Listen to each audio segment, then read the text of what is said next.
Tonight, it was my privilege to have an opportunity to basically recognize members of a wonderful team, and that's basically the Department of Public Safety. What folks understand is several years back, it was a decision that was made to establish the Chief of Police as the director and kind of oversee the operations of fire, EMS, and the rescue squad. With that, I think it's my due diligence or it's my obligation that when individuals essentially do a wonderful job, that they need to be recognized, and that's what I'm here to do today. So I'm just going to invite up, unfortunately I got the chief from the fire department, Andrew. I've got my EMS chief.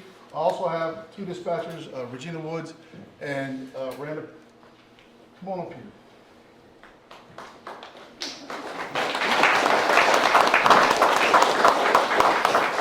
We're trying to get some more folks, but essentially we all have busy lives. So on December 8th, 2023, at approximately 10:25 in the morning, Covington EMS paramedics Adam Gillespie and Jonathan Aldridge, he was actually sitting in the back until he had a call they had to go to, were dispatched for a 71-year-old male who was experiencing chest pains. Before the ambulance even left the station, communications officers, Randa Nicely and Regina Woods, relayed the information or gathered the information and related to EMS exactly where to respond, which is unique because in this particular situation, it was the dry run area, an Overlook Drive 1. If you all don't know, does anybody not know where that is? Overlook is that there's a development that sits, if you're going up East Madison, it's to the left, it's literally the mountain. There's some undeveloped property up there, but there's a couple of houses up there. It's a Smith Dude property. Thank you. We actually have one of our towers that actually sit up there. So they were dispatched to the actual event. When they arrived on the location, they actually quickly discovered that the patient, who at the time was hunting, and I think you would appreciate this, Alan, was actually in the woods and was experiencing his traumatic event at that particular time. So they obviously realized, he's a good distance from actually their point of arrival, because we have roads that take us into here, but we don't have anything else that take us any further back. There's some roads that are undeveloped and stuff like that. And it makes it difficult, especially in this particular situation with limited resources, to get to a patient in that particular situation.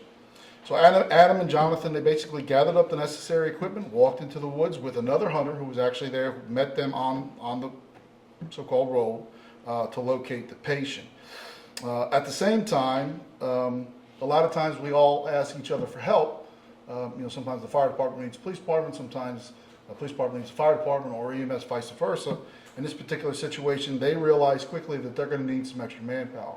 So they reached out to the communications center to get that manpower. Apparently, it took the paramedics approximately 20 minutes after the initial call to actually get to the patient.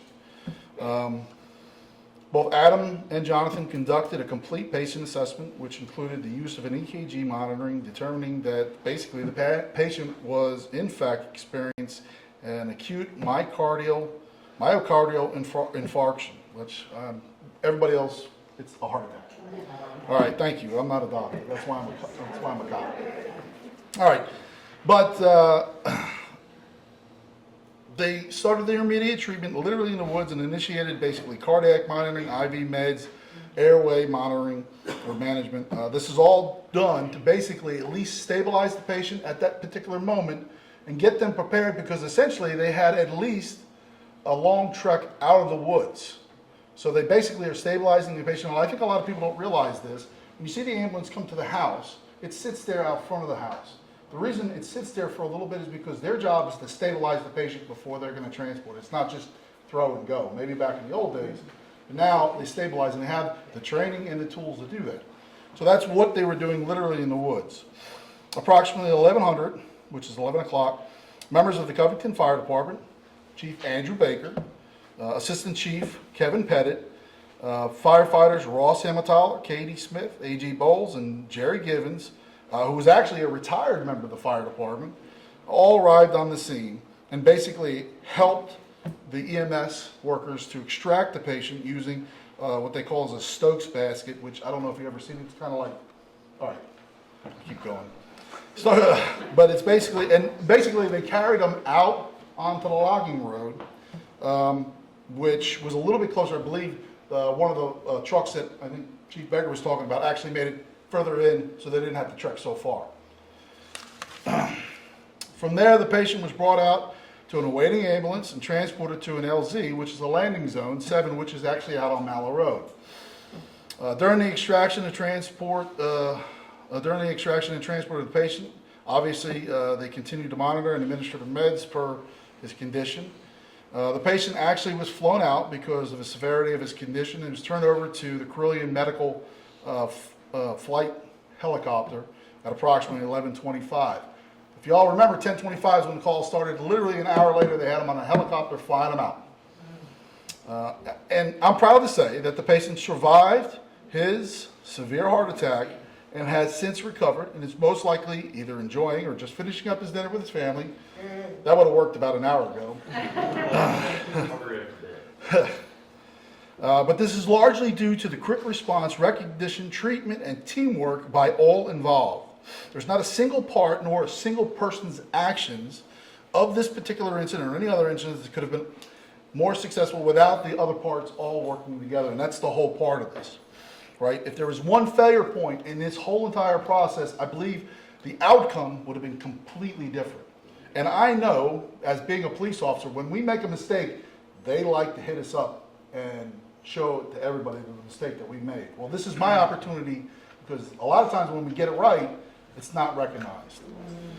So essentially, tonight, I'm recognizing paramedic Adam Gillespie, paramedic Jonathan Aldridge, Chief Andrew Baker, Assistant Chief Kevin Pettit, firefighters Ross Emmentaler, Katie Smith, AJ Bowles, Tim Yancey, who's also an EMT, and even the retired firefighter Jerry Givens, and one of my most least recognized folks, my communications officers, who essentially take that initial call, guide us to the call, Regina Woods and Randon Isley, with a life-saving award for the events on that particular day. So,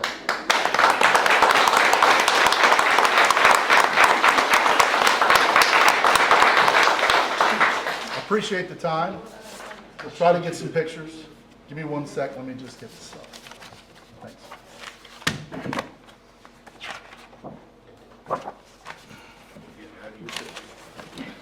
Chief, can we get you to stand with your crew? Sure. Please. That'll work. Thank you very much.